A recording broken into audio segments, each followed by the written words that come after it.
भगवान की जय। प्यारे कृष्ण कन्हैया लाल की जय। श्री लिंग महापुराण 103वां अध्याय पूर्व भाग चल रहा है। भगवान शिव एवं पार्वती के विवाह की मांगलिक कथा तथा विवाह के अनंतर भगवान शिव का काशी आगमन और पार्वती को मुक्ति क्षेत्र काशी की महिमा बताना। सूत जी बोले, हे ऋषियों, इसके बाद ब्रह्मा ने हाथ जोड़कर महादेव महेश्वर को प्रणाम करके यह कहा, हे देव, अब विवाह कीजिए। उन परमेष्ठी ब्रह्मा का वह वचन सुनकर भूपति शिव ने लोकेश ब्रह्मा से कहा, जो आपकी इच्छा हो।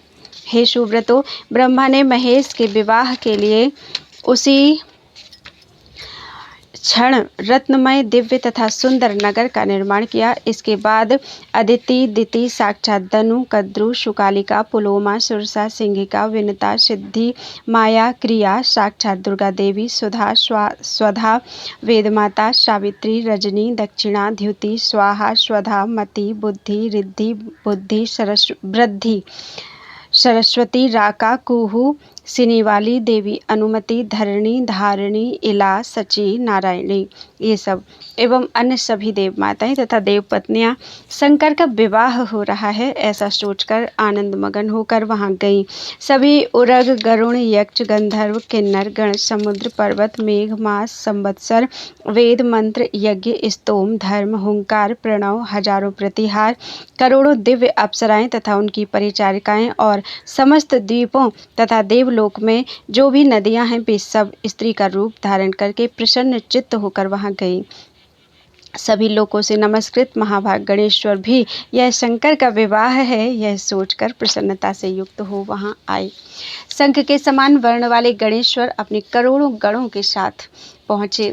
केकराक्ष 10 करोड़ गणों के साथ, विद्युत 8 करोड़ गणों के साथ, विशाख 64 करोड़ गणों के साथ, पारियात्रिक 9 करोड़ गणों के साथ, श्रीमान सर्वांतक 6 करोड़ गणों के साथ, विकृतानन भी 6 करोड़ गणों के साथ, गणों में श्रेष्ठ ज्वालाकेश 12 करोड़ गणों के साथ, श्रीमान समद 7 करोड़ गणों के साथ, दुंदुभ 8 करोड़ गणों के साथ, कपालीश 5 करोड़ गणों के साथ, उत्तम संदारक 6 करोड़ गणों के साथ तथा गंडक तथा कुंभक करोड़ों करोड़ों गणों के साथ आए। हे द्विजो, सर्वश्रेष्ठ गणेश्वर विष्टंभ 8 करोड़ गणों के साथ तथा पिप्पल तथा सन्नाद 1,000 गणों के साथ आए। आवेष्टन नामक गणेश्वर 8 करोड़ गणों के साथ, चंद्रतापन 7 करोड़ गणों के साथ तथा गणेश्वर महाकेश 1000 करोड़ गणों के साथ आए। पराक्रमशाली गणेश्वर कुंडी तथा शुभ प्रवर्तक शुभ पर्वतक 12 करोड़ गणों के साथ और काल, कालक तथा महाकाल 100 करोड़ गणों के साथ आए। आग्निक 100 करोड़ गणों के साथ तथा अग्निमुख 1 करोड़ गणों के साथ आए। उसी प्रकार आदित्य मूर्धा तथा धनावह नामक गणेश्वर भी 1 करोड़ गणों के साथ आए। सन्नाम तथा कुमुद 100 करोड़ गणों के साथ आए। अमोघ, कोकिल तथा सुमंत्रक करोड़ करोड़ गणों के साथ आए।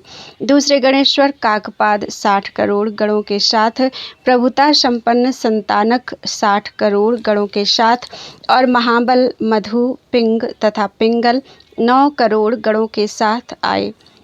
नील, देवेश तथा पूर्णभद्र 90 करोड़ गणों के साथ और महाबलशाली चतुर्वक्त्र 70 करोड़ गणों के साथ आए। वे सभी देव अपने 20,000 करोड़ गणों से घिरे हुए वहां भगवान शंकर के पास पहुँचे। प्रमथ अपने 1000 करोड़ भूतों तथा 3 करोड़ गणों के साथ आए। वीरभद्र 64 करोड़ गणों के साथ और रोमज करोड़ों गणों के साथ आए।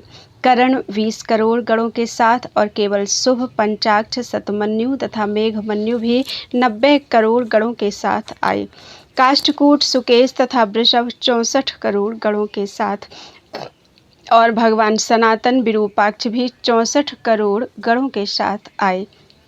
इसी प्रकार तालकेतु सदाश्रय पंचाश्रय सनातन संवर्तक चैत्र साक्षात प्रभु लकुलेश लोकांतक दीप्तास्य प्रभु दैत्यांतक मृत्युहृत कालहा काल मृत्युंजय कर विषाद विशद विद्युत प्रभु कांतक देव भृंगी ऋटि श्रीमान देव देव प्रिय अशनि भाषक तथा सहस्त्रपाद 64 करोड़ गणों के साथ आए। ये सब तथा अन्य असंख्य महाबली गणेश्वर भी वहां आए। वे सभी 1000 हाथों वाले जटा मुकुट धारण किए हुए, मस्तक पर चंद्र रेखा से विभूषित, नीलकंठ वाले, 3 नेत्रों वाले, हार कुंडल केयूर मुकुट आदि से अलंकृत, ब्रह्मा इंद्र विष्णु के समान प्रतीत होने वाले, अणिमा आदि सिद्धियों से युक्त थे। करोड़ों सूर्यों के सदृश आभा वाले, पाताल लोक में विचरण करने वाले तथा सभी लोकों में निवास करने वाले वे गणेश्वर वहां आए। तुम्बरु नारद हा हा हु एवं सामगान करने वाले भी रत्नों तथा वाद्य यंत्रों को लेकर उस पुर में आए। देवताओं द्वारा स्तुत तथा तपोधन बहुत से ऋषिगण प्रसन्न चित्त होकर विवाह संबंधी पवित्र मंत्रों का उच्चारण करने लगे। इस प्रकार पूर्ण रूप से सबके उपस्थित हो जाने पर विष्णु ने स्वयं पवित्र मुस्कान वाली पार्वती को अलंकृत करके तथा स्वयं उन्हें ला करके पुर में प्रवेश कराया। तदनंतर ब्रह्मा ने देवताओं के स्वामी नारायण विष्णु से सभा में कहा, हे प्रभु, पहले आप इन रुद्र के बाएं अंग से भवानी तथा देवताओं के साथ उत्पन्न हुए और मैं इनके दाहिने अंग से उत्पन्न हुआ। मेरे अंश स्वरूप पर्वतराज हिमालय वास्तव में इस यज्ञ के लिए ही उत्पन्न किए गए हैं। इन पार्वती ने परमेष्ठी शिव की माया से हिमवान की पुत्री के रूप में जन्म लिया है। अतः ये सभी लोगों की आपकी भी मेरी भी धात्री हैं, जननी हैं और श्रौत स्मार्त प्रवृत्ति के लिए विवाह के उद्देश्य से यहाँ आए हुए ये रुद्र शब्द के धाता अर्थात जनक हैं, चूँकि पृथ्वी जल अग्नि आकाश चंद्र सूर्य आत्मा तथा पवन शिव के ही विग्रह स्वरूप हैं। अतः इन रुद्रदेव की इन्हीं मूर्तियों से ही जगत उत्पन्न हुआ है। तथापि हिमवान के तथा मेरे वचन से शुक्ल कृष्ण लोहित वर्ण वाली माया रूपा इन पार्वती को उन शिव के निमित्त प्रदान कर देना चाहिए। हे विष्णु, आप भी प्रकृति रूप हैं। पर्वतराज के साथ यह संबंध आपके लिए भी कल्याणप्रद है।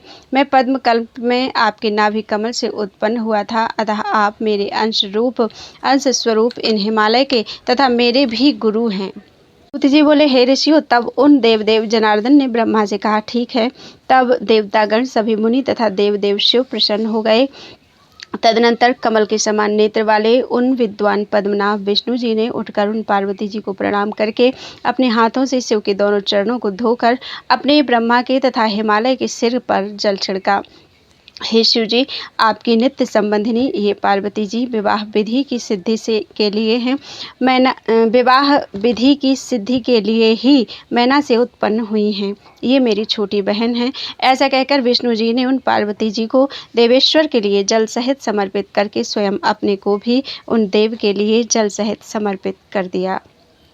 इसके बाद सभी वेदों के अर्थों में पारंगत श्रेष्ठ मुनियों ने कहा, विचार करने पर वस्तुतः ये महादेव शिव ही दाता, गृहीता, द्रव्य तथा फल सब कुछ हैं और इन्हीं की माया से यह जगत स्थित है। ऐसा कहकर प्रसन्नता से रोमांचित उन सभी ने शिव जी को प्रणाम किया। उस समय आकाशचारी सिद्धों तथा चारणों ने पुष्प वृष्टि की। देवताओं की दुंदुभियां बजने लगी और अप्सराएं नृत्य करने लगी। सभी वेदों ने शरीर धारण करके ब्रह्मा तथा मुनियों के साथ उन देवदेव उमापति महेश्वर को प्रणाम किया। लज्जा से भरी हुई देवी पार्वती को देखकर शिवजी तृप्त नहीं होते थे और दूषण रहित शरीर वाली वे पार्वती जी भी देवदेव वृषभध्वज को देखकर भी तृप्त नहीं होती थीं। तब शिव ने विष्णु जी से कहा, मैं वरदाता हूँ।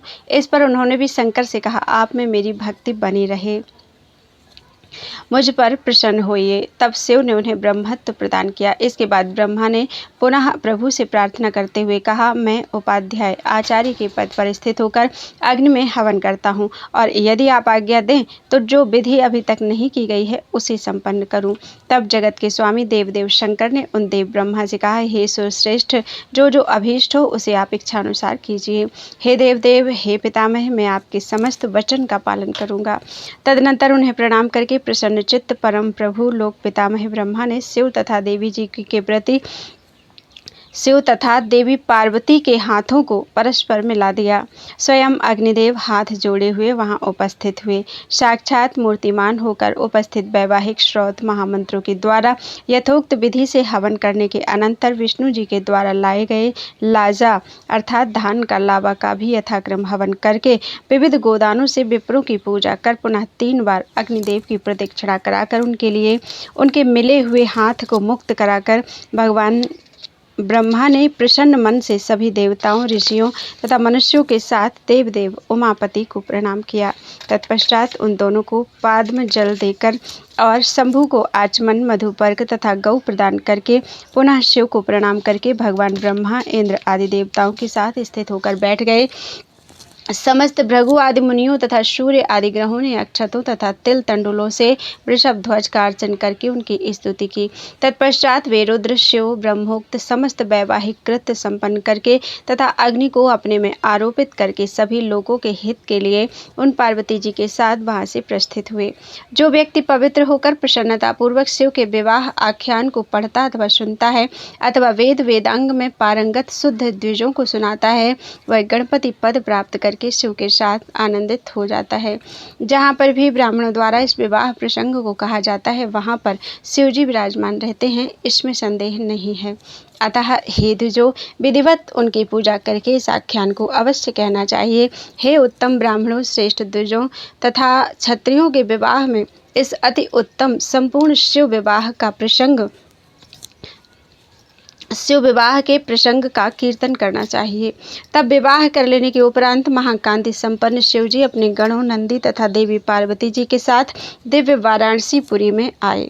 इसके बाद हर्षयुक्त मुखमंडल वाली भवानी अभिमुक्त वाराणसी में सुखपूर्वक आसीन वृषभ ध्वज को प्रणाम करके उस क्षेत्र का महात्म्य पूछने लगी। तब अर्धचंद्र को तिलक रूप में धारण करने वाले शिव जी उत्तम क्षेत्र महात्म्य का वर्णन करने लगे। हे सुरेशानी, मेरे द्वारा अभिमुक्त क्षेत्र का महात्म्य विस्तार पूर्वक नहीं कहा जा सकता। यह क्षेत्र ऋषियों द्वारा पूजित है। हे देवी, मैं अभिमुक्त क्षेत्र में होने वाले पुण्य फल का वर्णन कैसे करूं, जहां पर मरने वाले पापियों की एक ही जन्म में मुक्ति हो जाती है। लोगों द्वारा अन्यत्र किया गया पाप वाराणसी में नष्ट हो जाता है और वाराणसी में किया गया पाप पिशाच योनि रूपी नरक की प्राप्ति कराने वाला होता है। हजारों पाप करके मनुष्यों के लिए पिशाचत्व श्रेष्ठ है, किंतु काशीपुरी के बिना स्वर्ग में 1000 बार इंद्र पद प्राप्त करना भी श्रेष्ठ नहीं है। जहाँ पर भगवान त्रिविष्टप, विभु, विश्वेश्वर तथा कृत्तिवास ओमकारेश सदा विराजमान है, उस काशी में मरने वालों का पुनर्जन्म नहीं होता।